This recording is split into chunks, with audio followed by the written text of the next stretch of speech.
Halo Misteri Lovers, kita ketemu lagi di kisah horor misteri kali ini. Akhirnya, selesai, Dion mengangkat koper terakhirnya dan meletakkannya di sudut kamar kos barunya. Udara sore itu terasa hangat, meskipun ada kesan dingin yang merayap di sela-sela dinding kamar yang tampak agak usang. Ia mengedarkan pandangan, mencoba membiasakan diri dengan tempat barunya. Sebagai mahasiswa yang baru pindah ke kota ini, Dion merasa senang menemukan kos yang nyaman dan tidak terlalu jauh dari kampusnya. Dion menarik napas panjang, menyandarkan tubuhnya yang lelah di pintu kamarnya. Hari pertama di rumah kos ini terasa melelahkan. Setelah mengangkut koper dan beberapa dus, ia berusaha menata barang-barang meski belum selesai sepenuhnya. Sekilas, rumah kos ini tampak nyaman. Bangunannya cukup tua, tapi bersih dan rapi. Beberapa kamar diisi oleh penghuni lain, tapi Dion belum sempat berkenalan dengan mereka. Setelah beristirahat sejenak, Dion memutuskan untuk keluar kamar, berkenalan dengan penghuni kos lainnya. Saat ia melangkah keluar dari pintu kamarnya, sebuah suara kecil menarik perhatiannya. Ia menoleh dan melihat seorang gadis berdiri di ambang pintu kamar sebelah. Gadis itu mengenakan gaun putih sederhana, rambutnya hitam panjang, dan wajahnya terlihat begitu lembut namun sedikit pucat. Dion tersenyum dan menyapanya. "Hai, saya Dion, baru pindah ke sini. Kamu tinggal di kamar sebelah ya?" Sapanya ramah. Gadis itu hanya tersenyum tipis, tidak menjawab sepatah kata pun. Dengan gerakan yang tenang, ia membuka pintu kamarnya dan masuk tanpa mengatakan apa-apa. Dion tertegun sejenak, merasa sikap gadis itu agak aneh. Tapi ia tidak terlalu memikirkannya. Mungkin dia pemalu, pikirnya, lalu kembali masuk ke kamarnya sendiri.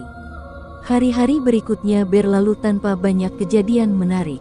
Kesibukannya dengan kuliah dan tugas-tugasnya membuat waktunya lebih banyak dihabiskan di luar dan tak sempat untuk berinteraksi dengan penghuni kos yang lain.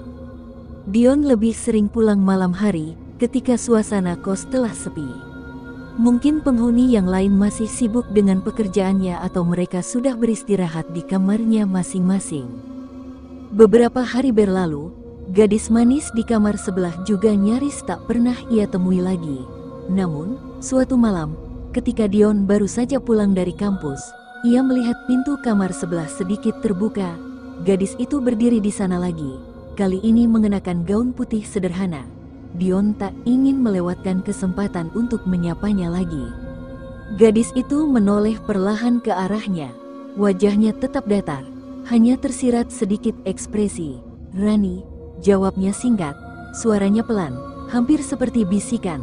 Setelah itu, ia lagi-lagi masuk ke kamarnya tanpa menunggu tanggapan Dion. Meskipun merasa ada yang aneh dengan sikap gadis itu, tapi Dion mencoba menganggapnya biasa. Dion hanya mengangkat bahu. "Sayang, orangnya tertutup, padahal dia lumayan cakep," gumamnya sambil membuka pintu kamarnya. Namun, tidak lama setelah itu, kejadian-kejadian aneh mulai terjadi. Setiap malam, Dion sering mendengar suara-suara dari kamar sebelah. Kadang suara langkah kaki yang mondar-mandir, kadang suara perabotan yang seperti digeser, dan kadang terdengar seperti seseorang menangis pelan. Awalnya, Dion mencoba mengabaikan, berpikir mungkin Rani sedang sibuk atau ada masalah pribadi. Tapi lama-lama suara-suara itu terasa terlalu sering, dan terkadang muncul di jam yang tidak wajar, seperti tengah malam atau menjelang subuh. Satu malam, sekitar pukul 2 dini hari, Dion terbangun karena suara gaduh yang berasal dari kamar sebelah. Kali ini seperti benda berat yang jatuh di lantai, membuat Dion terbangun dari tidurnya. Ia duduk di ranjang, mencoba mendengarkan lebih jelas. Setelah beberapa saat, suara itu berhenti. Ia menghela napas panjang, mencoba kembali tidur. Dion baru saja memejamkan matanya ketika suara lain muncul. Pelan, seperti isak tangis. Dion bangkit dan duduk di tempat tidurnya, merasa resah sekaligus penasaran. Ada apa dengan gadis itu? Apa dia baik-baik saja? Gumamnya. Ia mencoba menenangkan diri, tapi suara-suara itu tidak juga berhenti. Akhirnya, Dion memutuskan untuk memeriksa. Ia keluar kamar dan mengetuk pintu kamar Rani. Tok, tok, tok. Dion mengetuk pintu kamar gadis itu. Tidak ada jawaban. "Rani, kamu baik-baik saja?" tanyanya dengan nada khawatir. Masih tidak ada jawaban. Dion mengetuk lagi, kali ini sedikit lebih keras. "Rani, aku dengar suara gaduh dari dalam. Apa kamu baik-baik saja? Kamu butuh bantuan?" Dion mengulangi pertanyaannya, tapi tetap tidak ada jawaban. Suasana di dalam kamar Rani sangat hening. Suara tangisan yang tadi ia dengar juga mendadak lenyap. Dion mulai merasa ada yang tidak beres. Saat ia hendak mengetuk lagi, langkah kaki terdengar mendekat dari ujung lorong. Dion menoleh dan melihat ibu kos berjalan mendekat dan menatapnya dengan bingung. "Mas Dion, ngapain malam-malam di sini?" tanya ibu kos sambil melipat tangan di dada. Dion berbalik ke arah ibu kos, ragu sejenak sebelum menjawab, "Bu, saya dengar suara-suara aneh dari kamar sebelah, seperti orang menangis atau suara benda-benda jatuh. Saya khawatir, jadi saya coba mengetuk. Gadis yang tinggal di sini, si Rani, kelihatannya jarang keluar kamar. Apa dia baik-baik saja?" Ibu kos langsung terdiam, wajahnya berubah pucat, dan tatapannya tiba-tiba penuh keterkejutan. "Mas bilang apa? Gadis sebelah, Rani?" tanyanya dengan suara bergetar. Begitu mendengar nama Rani disebut, wajah ibu kos langsung berubah. Ekspresi heran di wajahnya berganti menjadi keterkejutan, bahkan kesedihan yang mendalam. "Rani, kamu yakin itu nama gadis di kamar sebelah?" tanya ibu kos dengan suara bergetar. "Iya, Bu, rambutnya panjang, sering pakai baju putih. Dia bilang namanya Rani," jawab Dion sambil mengerutkan kening, bingung dengan reaksi ibu kos yang tiba-tiba aneh. Ibu kos terdiam sesaat, matanya berkaca-kaca. Ia melangkah mendekat, suaranya pelan tapi tegas. "Mas Dion, kamar itu sudah lama kosong. Tidak ada yang tinggal di sana sejak 3 tahun lalu." Dion tersentak, bingung dengan penjelasan itu. Seketika itu juga ia merasa bulu kuduknya meremang. "Maksud ibu, saya jelas melihat ada yang tinggal di sana. Saya bertemu dia beberapa kali. Dia bahkan menyebutkan namanya. Bahkan barusan saya dengar seperti ada benda jatuh dan pecah. Terus saya dengar suara orang menangis.